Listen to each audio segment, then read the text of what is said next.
Mi alma tiene sed de Dios.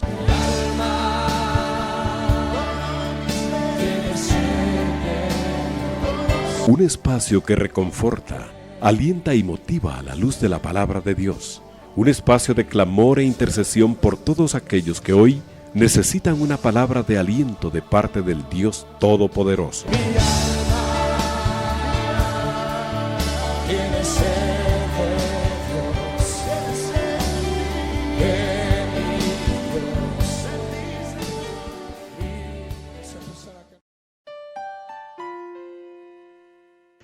Hermanos, muy buenas noches, que el Señor les bendiga abundantemente a todos y cada uno de ustedes. Sean bienvenidos a su espacio de la noche de Mi alma tiene sed de Dios.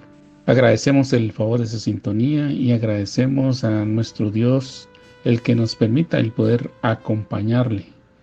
A usted que posiblemente ya terminó su jornada laboral y que nos está sintonizando a través de su radio receptor, a través de la página de internet o bien en la plataforma de YouTube. Muchas gracias por permitirnos acompañarle. O a usted que está iniciando su jornada, o a usted que está escuchando en diferido esta transmisión, queremos agradecerle el favor de su sintonía. Bendecirle en el nombre del Señor Jesucristo, esperando que todas y cada una de sus actividades o todas y cada una de aquellas situaciones en que esté necesitado del auxilio divino, el Señor esté extendiendo su mano poderosa para socorrerle en todo tiempo y en todo momento. A todos y cada uno de ustedes, que el Señor les bendiga abundantemente. Bien, mis amados hermanos, vamos a continuar con el estudio de la palabra del Señor, no sin antes recordarles que los teléfonos de la radio, el 24 37 59 59, que es el teléfono de Radio 760, está a su disposición para que en horario hábil, amado hermano, se nos pueda llamar y dejarnos pues su comentario, su aporte o bien su petición de oración, que con mucho gusto va a ser recibida, o en la sección de comentarios pues de YouTube o en el chat en vivo, pues también nos puede dejar su petición de oración, que con mucho gusto lo vamos a leer y vamos a trasladarlo en caso de las peticiones de oración a los hermanos que en los diferentes turnos oran por las mismas, o bien si es algún aporte, pues lo tendremos por bienvenido, amado hermano, y lo tomaremos en cuenta para el estudio de la palabra que estamos realizando. Bien, amados hermanos, hemos estado estudiando por algún tiempo ya una serie a la que le titulé Mirad. Para los que nos están sintonizando por primera vez y para aquellos que están siguiendo la secuencia, pues hemos puesto este título, Mirad, para hacer énfasis que la Escritura nos llama la atención sobre el tema que se está hablando y en el contexto de los versos que puedan anteceder o suceder a donde se encuentra esta frase o el capítulo donde se encuentra. El mirad en la Biblia, tanto en la palabra hebrea como en la palabra griega, nos hace referencia a que pongamos atención, a que seamos cuidadosos en el estudio de lo que se nos está diciendo, que profundicemos en el mismo, que meditemos, que reflexionemos, que lo consideremos, ¿verdad? Entonces, amados hermanos, es muy, muy importante la palabra mirad. No es solamente una expresión del idioma español a la que le estamos haciendo un seguimiento por capricho, sino que sinceramente hemos notado que cuando el Señor nos ha llamado la atención sobre los versos o sobre los pasajes donde aparece la palabra mirad, pues nos han llevado a reflexionar y meditar sobre nuestro caminar y nuestro crecer como creyentes. Estamos haciendo el estudio en función del orden del canon bíblico.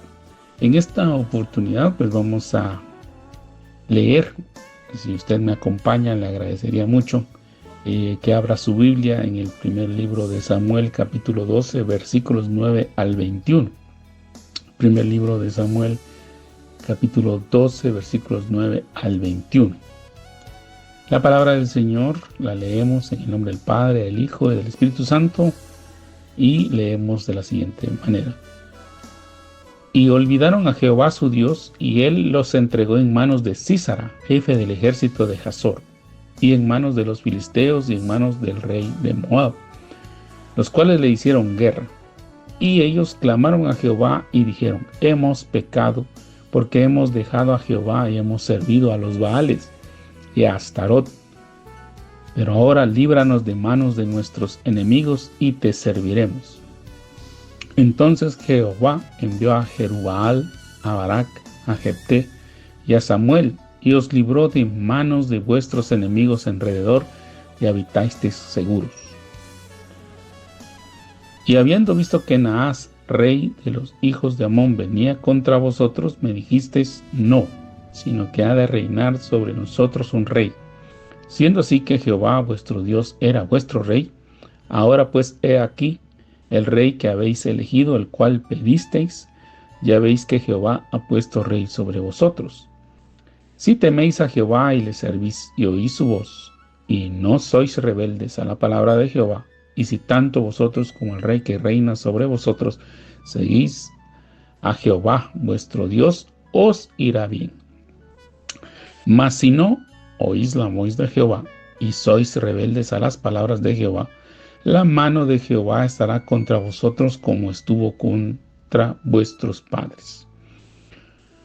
Una vez más quedaos para ver el gran prodigio que Jehová hará delante de vuestros ojos. En la versión Reina Valera 60, amados hermanos, en el verso 16 dice: y mirad esta gran cosa que Jehová hará delante de vosotros. Versículo 17. ¿No es ahora la siega del trigo? Pues bien, voy a invocar a Jehová para que haga tronar y llover, a fin que conozcáis y veáis que es grande vuestra maldad que habéis hecho ante los ojos de Jehová, pidiendo para vosotros rey. Y Samuel clamó a Jehová, y Jehová dio truenos y lluvias en aquel día, y todo el pueblo tuvo gran temor de Jehová y de Samuel. Entonces dijo todo el pueblo a Samuel: ruega por tus siervos a Jehová tu Dios, para que no muramos, porque a todos nuestros pecados hemos añadido este mal de pedir rey para nosotros. Y Samuel respondió al pueblo: no temáis, vosotros habéis hecho todo este mal, pero con todo eso no os apartéis de en pos de Jehová, sino servirle con todo vuestro corazón. No os apartéis en pos de los que no son nada, que no aprovechan ni libran, porque no son sino cosa vacía. Amén. Bueno, hermanos, y primero pues tengo que mencionarles que en el primer libro de Samuel, que es el profeta, uno de los más distinguidos profetas, si me permite emitir mi opinión, amado hermano, que está en la Biblia, puesto que a él le dieron el privilegio primero de ser la transición entre los jueces y los reyes, porque usted recordará que el Señor levantó jueces después de la época de Josué para darle dirección a su pueblo, al pueblo de Israel, al pueblo escogido. Y Samuel se levanta como un profeta en un tiempo difícil. Corrijo, amados hermanos, es Dios quien levanta a Samuel como profeta en medio de un tiempo difícil, en medio de un tiempo en que el pueblo estaba en pecado, en medio de que el pueblo se había rebelado, en medio de que el sacerdocio no estaba realizando la tarea como Dios la había asignado, y el pueblo estaba en un desenfreno, estaba actuando incorrectamente.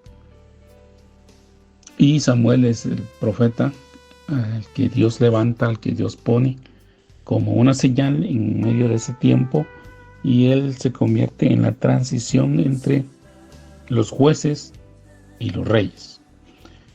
De hecho, él tiene el privilegio como profeta de Dios, como un profeta del Altísimo, de ungir a dos reyes importantes en la época de Israel. El primero, el rey Saúl, y el segundo, el rey David.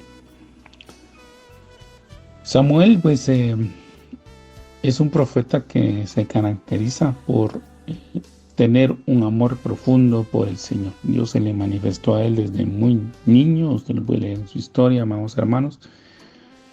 Y en el capítulo 10, específicamente, capítulo 9 y 10 de este primer libro de Samuel, él se encuentra con un problema de que el pueblo de Israel le exige a él que se establezca, que se imponga, que se nombre a un rey, porque el pueblo de Israel quiere ser como las demás naciones que hay alrededor. Y entendemos, amados hermanos, en lo que hemos leído y lo que se ha estudiado en la Biblia, que cuando el Señor escoge a un pueblo, lo aparta de entre las naciones. Es un pueblo diferente. De hecho, en los estudios anteriores, usted recordará que cuando leímos el libro de Deuteronomio, que es el que hicimos un par de estudios, el Señor llama a su pueblo a que recuerde que Dios lo estableció como un linaje aparte, como un pueblo aparte, como un pueblo apartado para Dios, y que por lo tanto no puede optar las costumbres de las naciones que están alrededor, sino que Dios les da una ley, les da unos mandatos y les da la ordenanza que sean un pueblo diferente, que tema y sirva a Dios. Y por lo tanto, como lo mencioné en ese momento, hermanos, a cada nación pues tiene tres distintivos importantes. Uno es que tienen un territorio, dos que tienen una ley y tres que tienen una identidad. En ese momento el Señor ya les había dado al pueblo de Israel, les había dado una identidad como su pueblo. Número dos, les había dado una ley, y tres, les iba a dar un territorio, porque estaban por entrar a la tierra prometida y se establecieron como nación, ¿verdad? De hecho, usted lee el libro de Josué y se da cuenta de que pues ya se empiezan a establecer las tribus, se les da un territorio, se les da una delimitación geográfica, se establecen, o sea, se empieza a diseñar ya el mapa de la nación, y se dice las tribus de Rubén están en tal parte, las tribus de Simeón en tal parte, las de Judá, las de Gad, Aser, etcétera, hasta llegar a las 12 tribus en que se dividió el territorio de Israel. Pero el pueblo pecó. Lamentablemente el pueblo no fue obediente al mandato de Dios, sino que se mezcló con las naciones que habían alrededor. Cayeron en idolatría, cayeron en apostasía. El sacerdocio también falló. La ley fue olvidada. Y llegó un momento en que ya el pueblo de Israel empezó a optar por las costumbres de las naciones y exige que se le ponga un rey.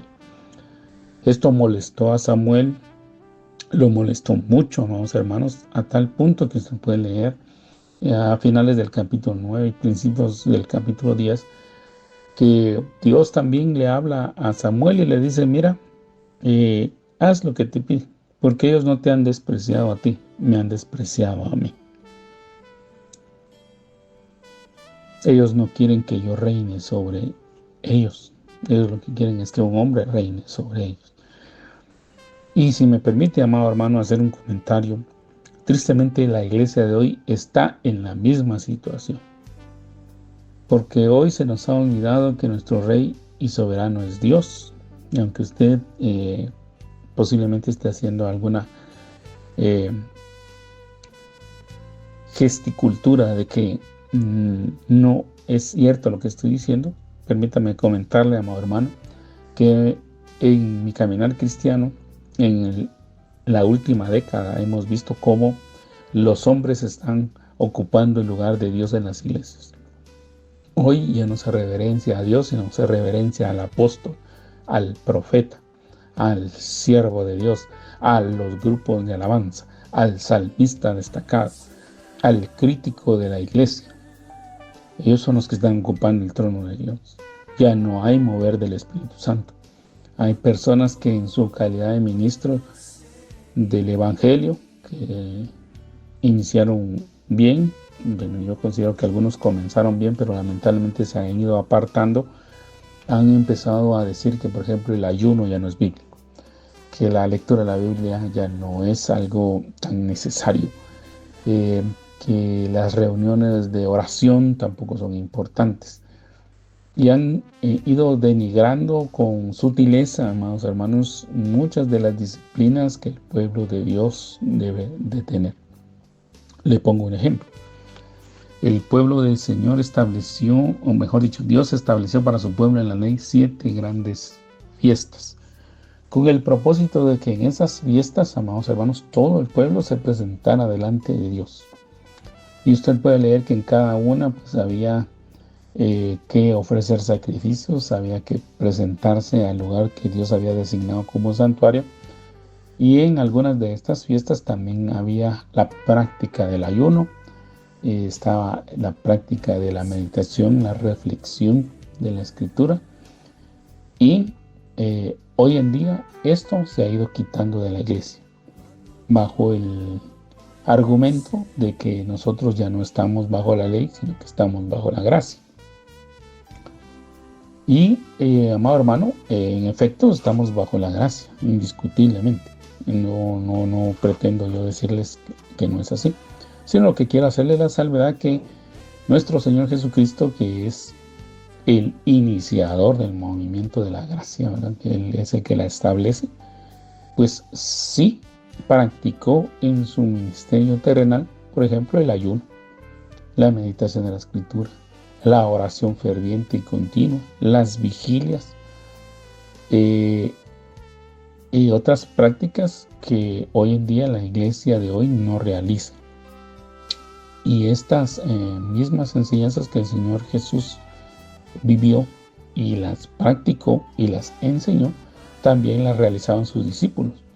Pedro, Juan, Santiago, que eran los pilares de la iglesia, que eran considerados como los pilares de la iglesia, lo realizaron. De igual forma, el apóstol Pablo, que es el apóstol fuera del grupo de los 12, en el que todo el mundo reconoce como un genuino ministro del Señor, en todas las iglesias que él fundó, si usted me permite utilizar esa expresión, aunque sabemos que fue Dios el que las estableció y que utilizó al apóstol Pablo como ese instrumento, también realizaban estas prácticas de forma continua en el culto a Dios. De hecho, amados hermanos, la iglesia naciente en Guatemala entre los años 60 al 80 y aún parte de los 90 todavía realizaban o realizan, realizaron en su momento esas prácticas del ayuno, de las convocatorias a oración, vigilias, en estudio y meditación profundo de la palabra de Dios. Pero ahora ya no se realiza, porque si el apóstol no lo autoriza, si el apóstol o el profeta no dan su visto bueno, o si el profeta y el apóstol dicen que eso está obsoleto, ya la iglesia no lo realiza. Entonces, amados hermanos, estamos imitando de alguna manera el actuar del mundo. De hecho, amados hermanos, con tristeza tenemos que mencionarla, que muchas congregaciones han dejado de ser altares para Dios, porque se han convertido en plataformas para impulsar a cantantes cristianos, para impulsar a coach de vida, les dicen ahora, ¿verdad? Ya no son pastores, ni profetas, ni ministros, sino que son coach, ¿verdad? Son especialistas, son profesionales, son magísteres en hablar de cómo tener una vida exitosa, de cómo ser una persona que cause un impacto en la vida de los demás. Entonces, amados hermanos, se ha perdido el sentido de lo que es el evangelio, de lo que es la vida cristiana. Entonces, volviendo aquí al punto, pues Samuel se molestó y las palabras de Dios siguen resonando hoy en día, amados hermanos, que son las que más duro pegan, ¿verdad? El hecho de que Dios mismo haya dicho, bueno, haz lo que te han dicho, porque no te han menospreciado a ti, sino que me han menospreciado a mí. Me han, me han abandonado a mí para que gobierne sobre ellos un hombre.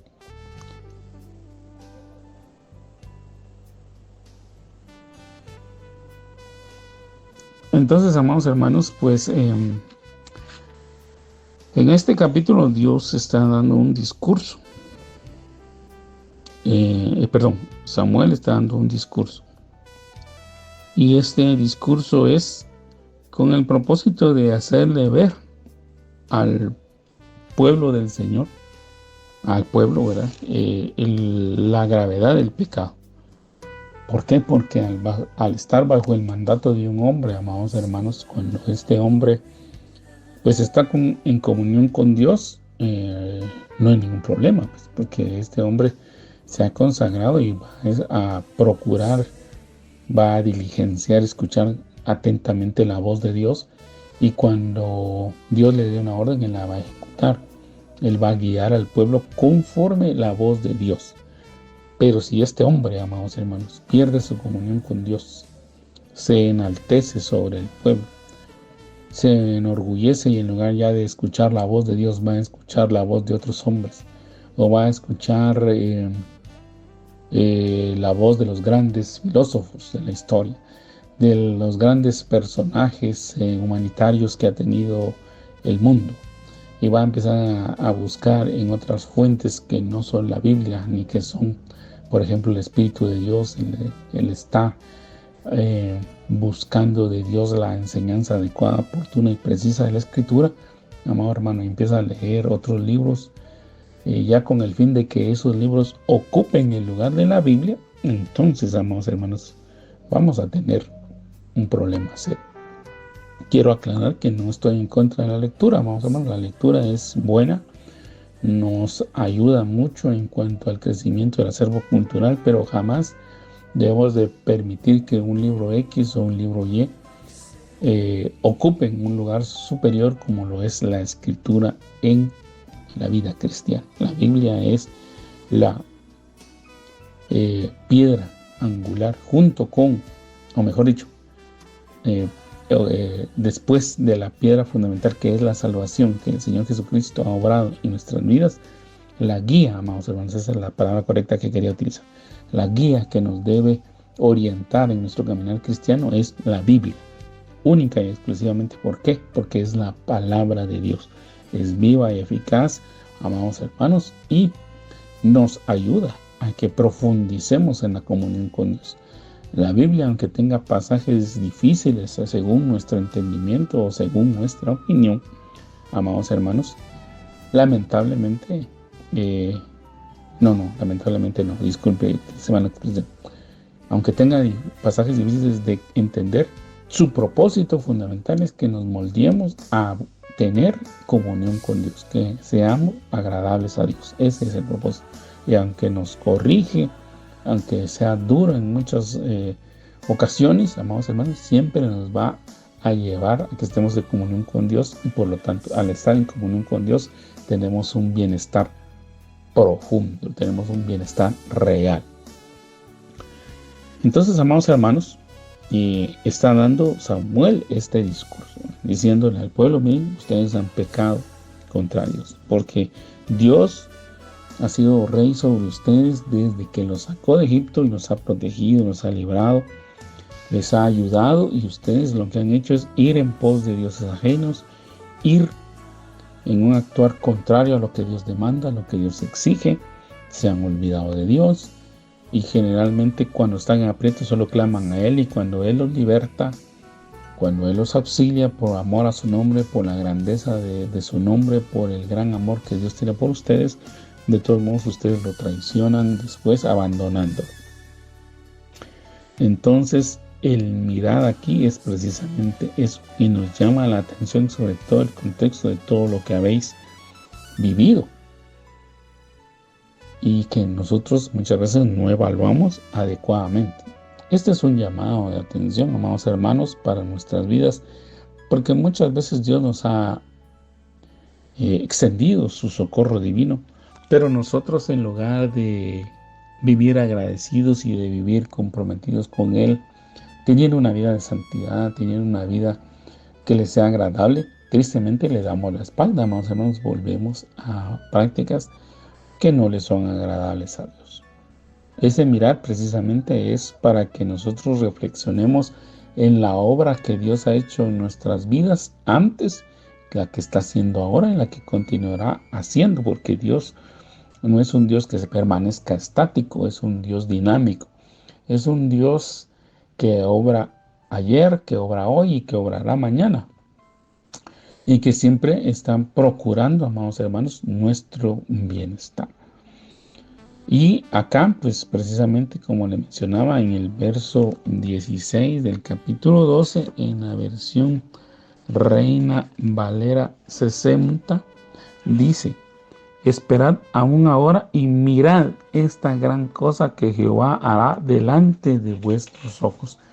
Es decir, para que no quede en duda el discurso que Samuel está dando, porque a veces, amados hermanos, dentro del pueblo del Señor, creo que todos lo hemos experimentado, hay personas que son especialistas en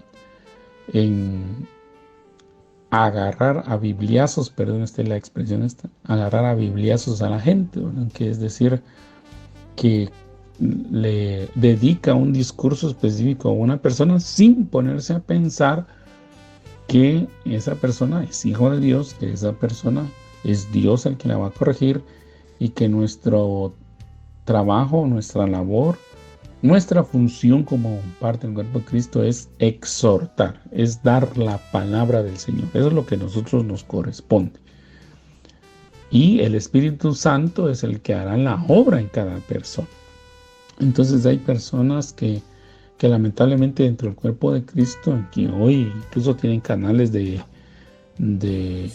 redes sociales que son muy visitados y que son muy vistos y muy escuchados, amados hermanos, son personas que muchas veces están dando garrote al pueblo de Dios. Perdone que lo diga de esa manera tan coloquial, pero así es, ¿verdad? Critican a fulano, critican a mengano, critican a perencejo, y todo esto lo escudan bajo el pretexto de que están defendiendo la sana doctrina. Pero si somos más analíticos, amados hermanos, y si le pedimos al Espíritu Santo que nos ayude a discernir si adecuadamente eso es lo que estas personas están realizando, nos damos cuenta que no es eso lo que están haciendo. Son críticos del Evangelio, son personas que se enorgullecen de despedazar a las personas y que pues en alguna manera pues no contribuyen al crecimiento del Evangelio, porque lo que están causando es más división en el cuerpo de Cristo. Nosotros lo que deberíamos hacer es estar orando al Padre, rogándole al Señor, porque Él es el dueño de la mies, Él es el dueño del campo, Él es el dueño de nuestras vidas, es el pastor por excelencia, amados hermanos, para que Él tome cuidado de su rebaño, de aquellas ovejas que efectivamente están actuando mal, pues sean sacadas de las congregaciones, pero será el Señor el que decida hacer eso, porque Él es el dueño. Nosotros al final somos colaboradores, somos obreros que debemos de estar atentos a la voz de nuestro Señor para que Él nos dé la dirección adecuada. Entonces, amados hermanos, les comento esto porque hay mucha gente que se encarga de darle palo a la gente, de darle garrote, de darle cincho, dirían algunos, en los mensajes, pero no tienen ningún respaldo de Dios. En cambio, Samuel está dando esta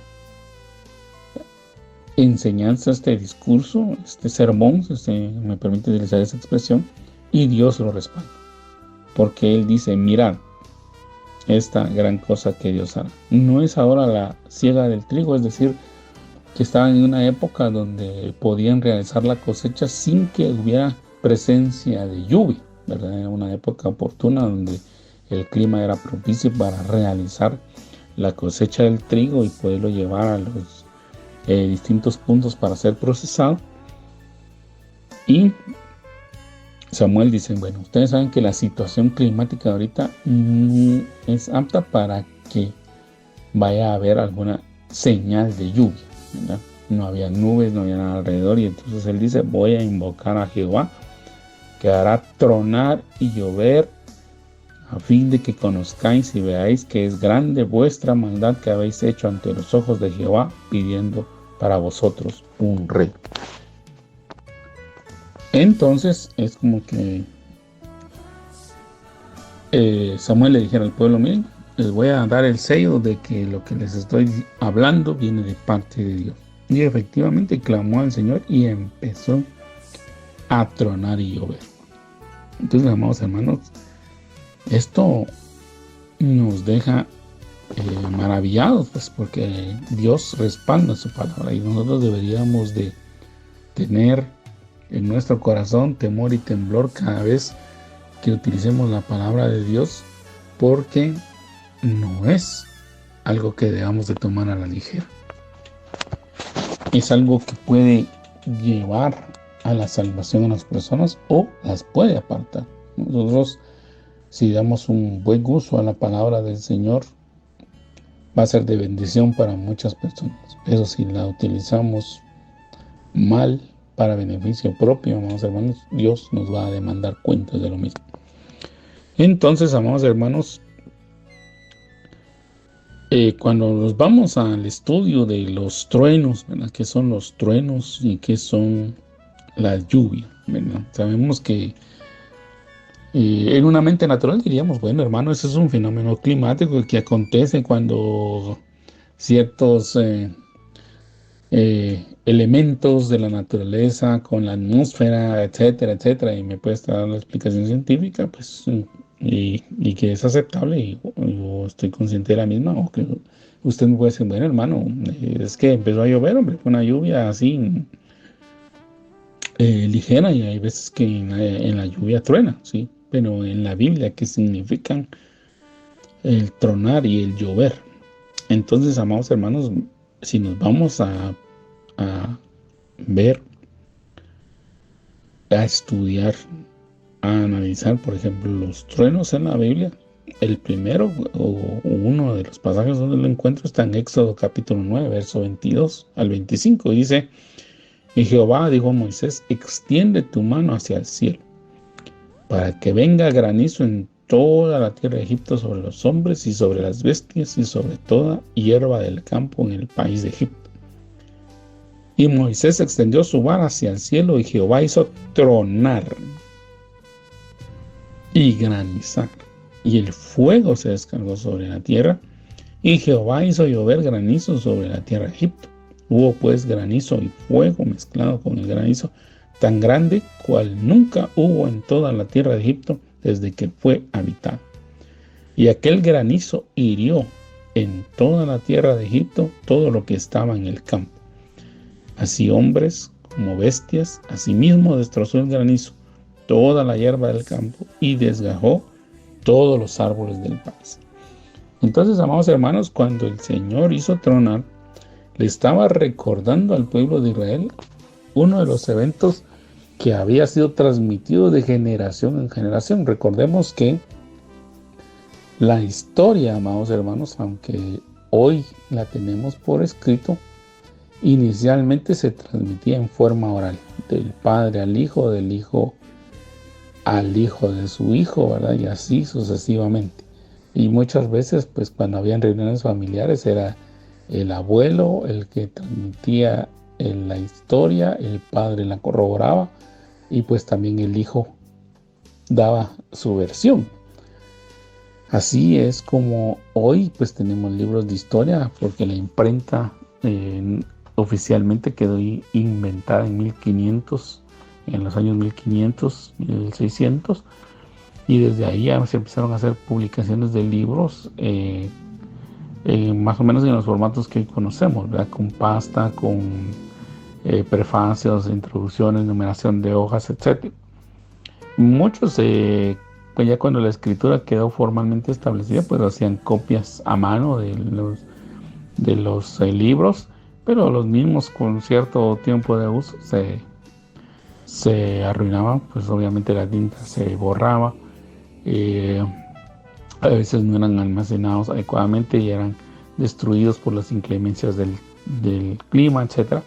Pero el punto para mí es que se les había transmitido de generación en generación las obras maravillosas que Dios había hecho y sobre todo los juicios que ejecutó en Egipto. Y uno de ellos fue precisamente que hubieran truenos, lluvia de granizo mezclada con fuego en Egipto, y que fue una de las señales, una de las plagas, como algunas Biblias lo han puesto, que Dios ejecutó en Egipto para liberar a su pueblo del cautiverio de Egipto.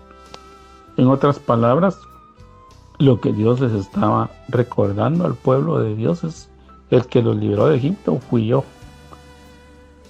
Y aunque utilicé a Moisés, Moisés jamás se constituyó como rey sobre ustedes.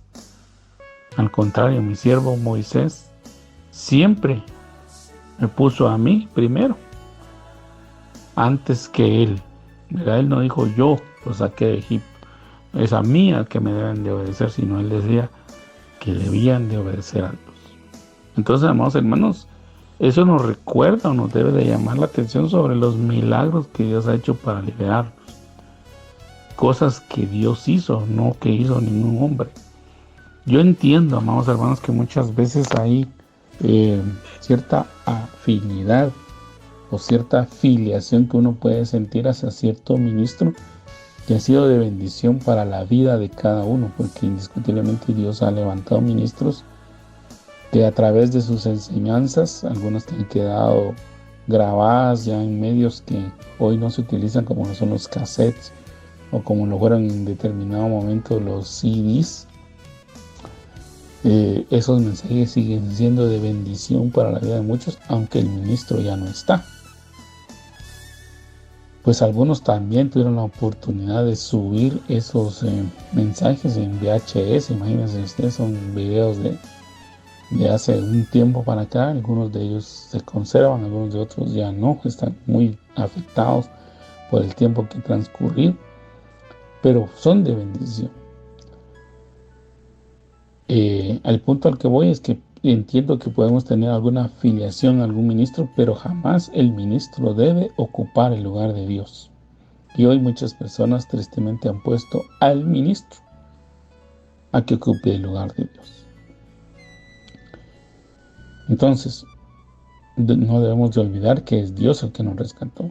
Yo no sé de cuál ha sido su experiencia antes de ser usted un cristiano, pero yo por lo menos le puedo mencionar de personas con las que he tenido la oportunidad de compartir, personas que fueron libradas milagrosamente del alcoholismo, de la drogadicción, de situaciones complicadas, amados hermanos, donde muchas personas no le daban esperanza a dicha persona, pero hoy esta persona es un ministro, es un verdadero creyente, es alguien que da un testimonio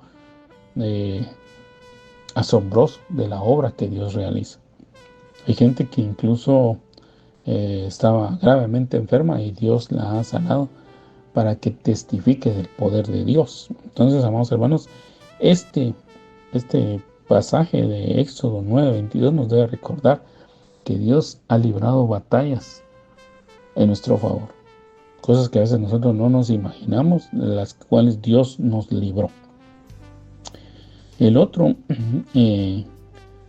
pasaje que yo quisiera mencionarles, siempre relacionado con este tronar, con este tema de los truenos, está en el primer libro de Samuel, en ese libro que estamos leyendo en este momento, capítulo 2, verso 10. Dice la escritura, o leemos en la Biblia: delante de Jehová serán quebrantados sus adversarios, y sobre ellos tronará desde los cielos. Jehová juzgará los confines de la tierra, dará poder a su rey y exaltará el poderío de su ungido. En este capítulo, pues la mamá de Samuel, que es Ana, hace un cántico a Jehová. Ella era estéril, amados hermanos. Ella no podía tener hijos, de acuerdo a lo que podemos leer en el primer capítulo del libro de Samuel. Y ella va al templo y derrama su alma delante de Dios y llora con mucho sentimiento, amados hermanos, porque ella se sentía impotente. En el antiguo Oriente, amados hermanos, o en la cultura oriental, ahí donde está Israel, Arabia, Irak, Irán, pues en todos esos lugares, esa cultura tiene en su mente que cualquier persona que es estéril es una persona que está maldecida por Dios.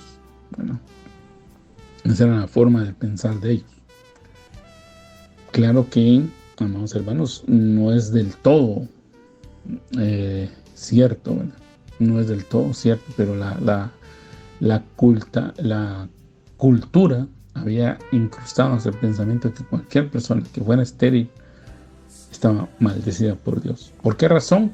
Porque cuando usted lee Génesis, el Señor Dios Todopoderoso dio el mandato de que nosotros creciéramos y nos multiplicáramos. Dice, creced y multiplicaos, ¿verdad? Y en el caso de los seres humanos, pues la reproducción, bueno, de los seres humanos y de los animales, en una gran parte de ellos, la reproducción es la unión entre un hombre y una mujer.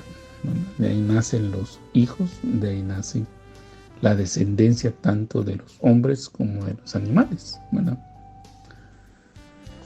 Entonces, amados hermanos, en la cultura estaba el pensamiento de que el que era estéril estaba maldito por Dios.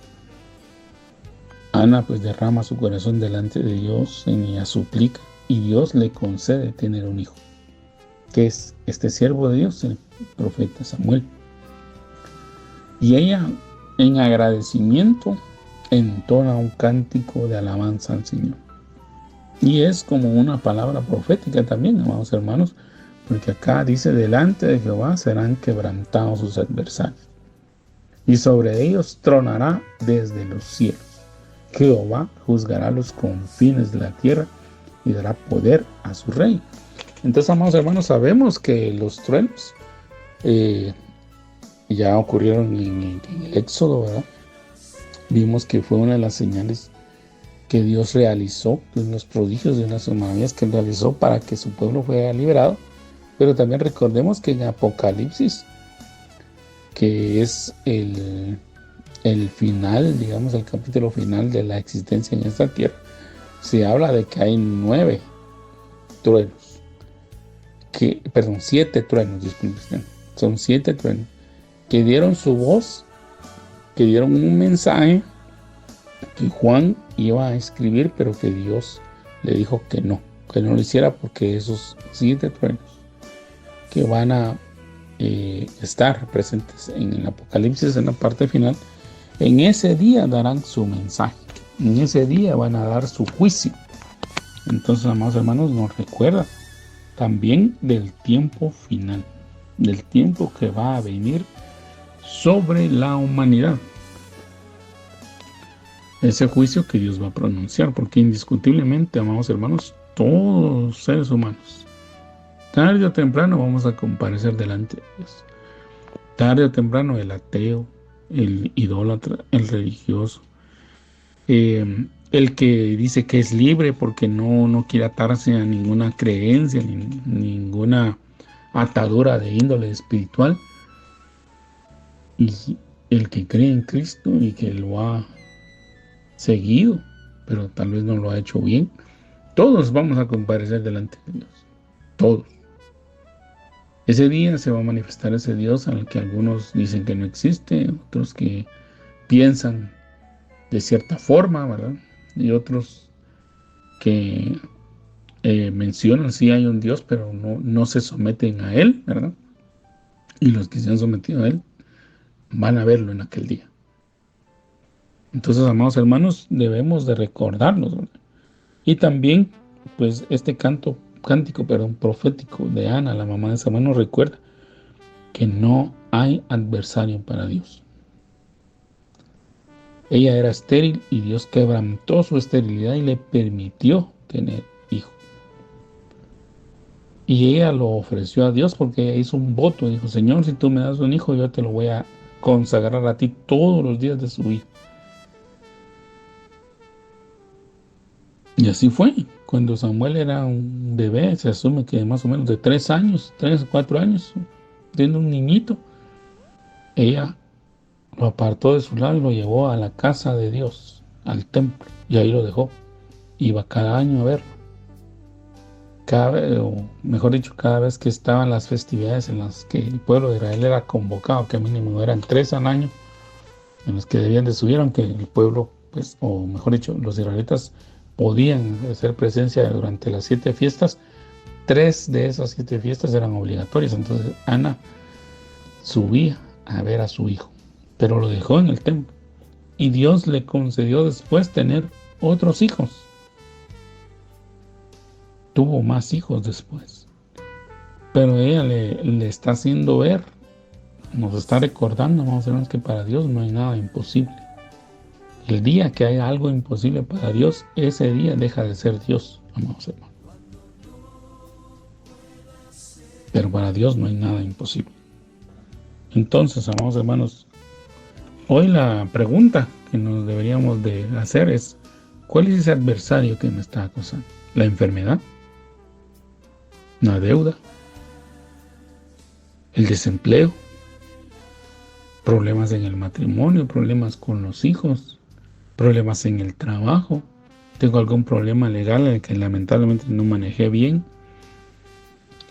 Y que pues Dios me está enseñando a que sea humilde y lo busque una forma de arreglarlo adecuadamente. Y ya me dieron un diagnóstico médico donde me dicen que me voy a morir, que tengo cáncer, que tengo alguna enfermedad incurable. Pues este es el momento, amados hermanos, en que nosotros nos humillemos delante de Dios y que le supliquemos a Él que Él haga juicio, que Él quebrante a ese adversario. Porque debemos de recordar, amados hermanos, que si nosotros somos creyentes, somos propiedad de Dios. Si somos verdaderamente creyentes, pues sabemos que nuestra vida no depende del hombre, depende de Dios. Y que nosotros debemos de suplicarle al que es nuestro dueño, que es nuestro Padre.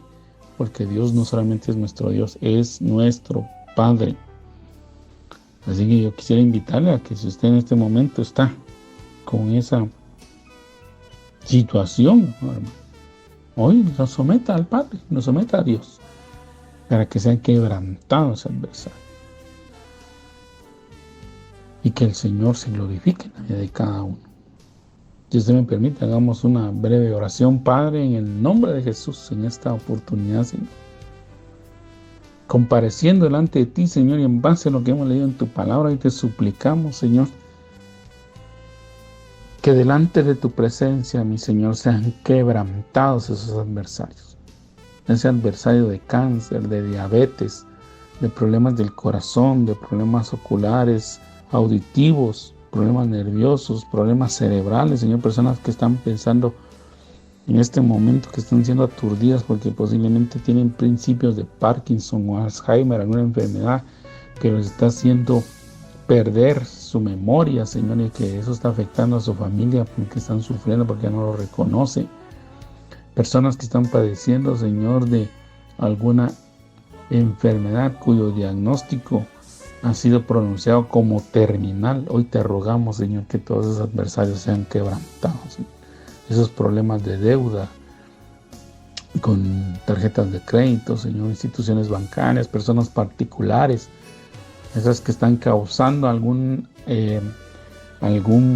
momento de dificultad, de tristeza, de angustia, de desesperación, ese desempleo, esa posible quiebra de la empresa, esta situación económica que está aturdiendo los negocios de mis hermanos, esa persecución interestatal que hay, Señor. Clamamos en esta oportunidad, Señor, para que delante de ti sean quebrantados esos adversarios. Y que truene desde los cielos, Señor. Que tú hagas escuchar tu potente voz en forma de trueno, Señor, para quebrantarlos, desmenuzarlos, desbaratarlos en el poderoso nombre de Jesús. Amén. Amén. Bueno, hermano, en este momento de oración, que sirva para que usted ponga sus necesidades delante de Dios y el Señor se glorifique. El otro pasaje que quiero compartir con ustedes, si me acompaña, amados hermanos, está en el Salmo capítulo, o en el Salmo número 77, perdón. Salmo número 77, versículos 16 al 20. Salmo 77, versículos 16 al 20. Leemos. Te vieron las aguas, oh Dios. Las aguas te vieron y temieron. Los abismos también se estremecieron. Las nubes echaron inundaciones de agua. Tronaron los cielos y discurrieron tus rayos. La voz de tu trueno estaba en el torbellino. Tus relámpagos alumbraron el mundo. Se estremeció y tembló la tierra. En el mar fue tu camino y tus sendas en muchas aguas, y tus pisadas no fueron conocidas. Condujiste a tu pueblo como ovejas por manos de Moisés y Aarón. Aleluya. Entonces, amados hermanos, en este salmo, pues, lo que nos está recordando el Señor y lo que estaba escribiendo el autor inspirado de los salmos era el recordatorio poético, si usted me permite usar esa expresión, o seguramente lo que algunas personas ya le habían comentado a él, sobre el paso del pueblo de Israel por en medio del mar cuando fue liberado de Egipto. Entonces, amados hermanos, la presencia de Dios descendió en ese momento.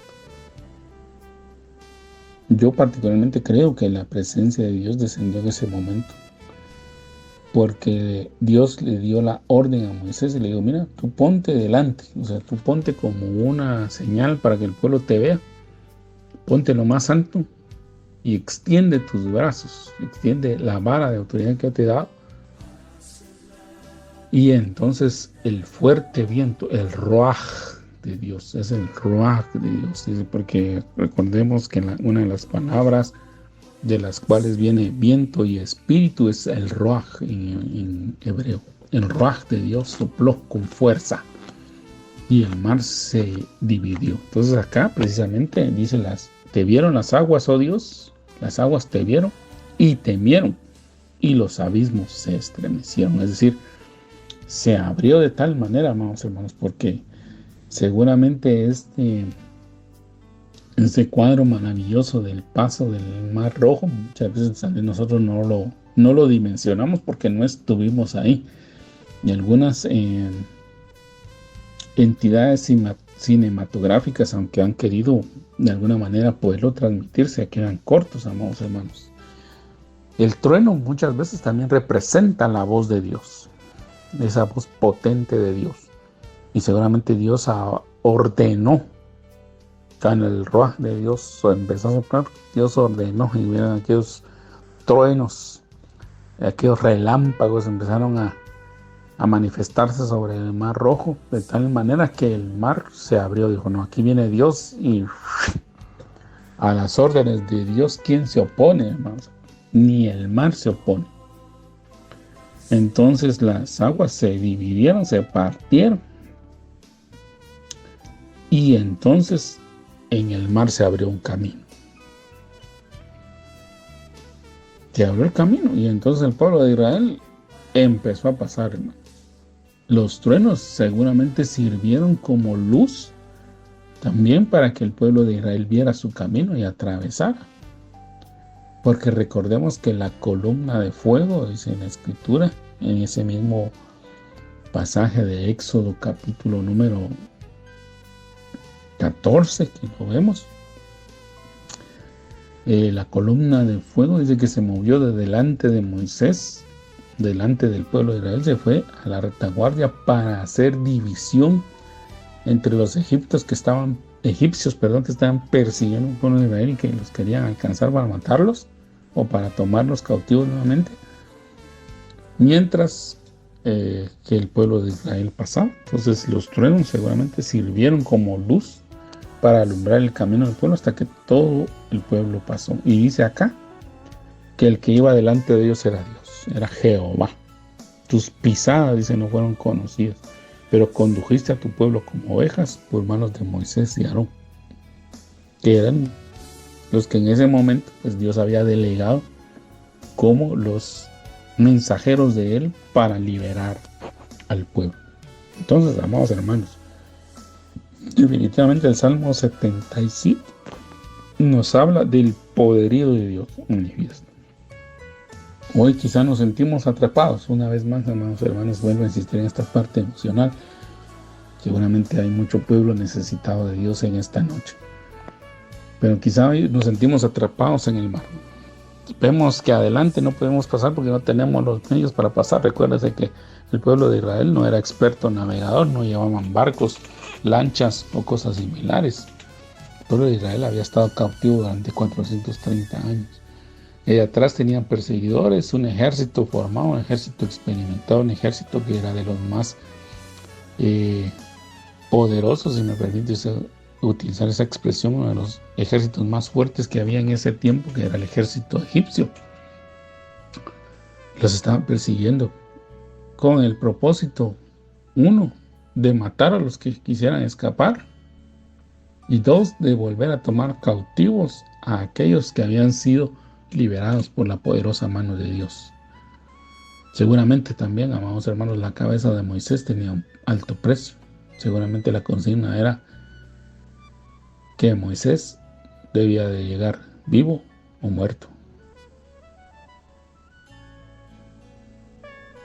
Entonces, amados hermanos, quizá hoy nos sentimos como atrapados, que no podemos avanzar porque hay un obstáculo frente a nosotros que no podemos atravesar.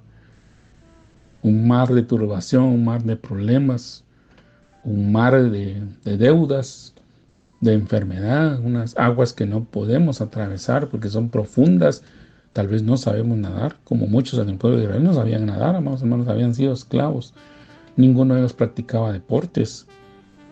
Aunque hubieran habido algunos que supieran nadar, amados hermanos, expertos nadadores, estamos hablando de 6 millones de personas que estaban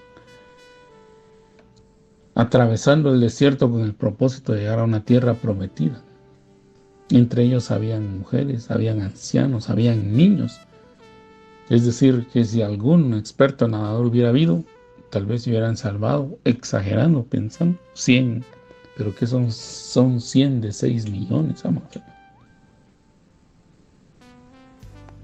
Pero hoy Dios, amados hermanos, puede pronunciar palabra.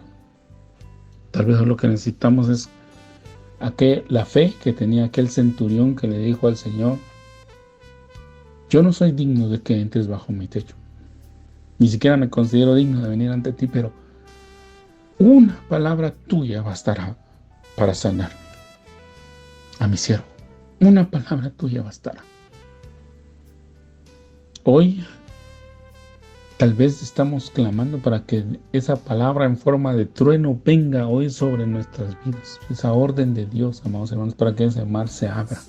Ese mar de imposibilidad. Tal vez necesitamos cierta cantidad de dinero para una operación, para un tratamiento, para un plan o para pagar una situación que si no pagamos, amados hermanos, se puede convertir en una situación que va a traer vergüenza, pena y dificultad. Clamemos hoy a Dios para que Él envíe ese trueno. Voy a terminar este tiempo orando una vez más, amados hermanos. Padre, en el nombre de Jesús, yo te pido por tus hijos que hoy quizá tienen delante de Él un mar de imposibilidad, que lo están viendo como algo que no van a superar. Y que posiblemente, Señor, ha salido de nuestros labios palabra ofensiva, palabra dañina, palabra difícil, diciendo: Señor, ¿para qué me trajiste aquí si aquí me voy a morir? De esta no voy a salir. Pero hoy, Señor, clamamos para que tu voz poderosa en forma de trueno, Señor, se manifieste y ese mar se abra y esos enemigos que nos persiguen sean detenidos por ti, Señor, para que atravesemos esa dificultad y salgamos y nuestros enemigos sean destruidos, Padre. Yo no te pido por la muerte física de ningún enemigo, sino que te pido más bien, Señor, que esa ira, ese enojo, esa contienda que Él pueda tener sobre nosotros sea aplacada por ti, Señor, y que Él se salve, que Él se vuelva a ti. Pero que hoy, Señor amado, podamos ver tu poderosa mano manifestándose en la vida de cada uno, en el poderoso nombre de Jesús. Amén y amén. Bien, amados hermanos, hasta acá lo voy a dejar por el día de hoy. Gracias por haberme acompañado. Que el Señor le guarde, que el Señor le bendiga. Y será en otra oportunidad, si el Señor así lo permite, que estaremos compartiendo con usted la palabra del Señor.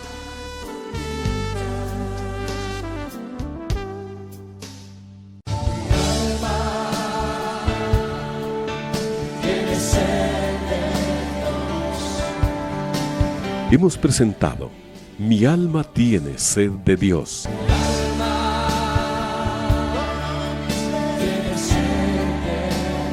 Te invitamos a escuchar nuestra próxima audición cuando nuevamente estaremos delante del Señor exclamando: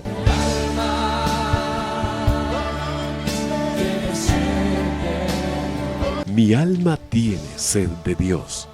No te lo pierdas. Tiene sed de Dios.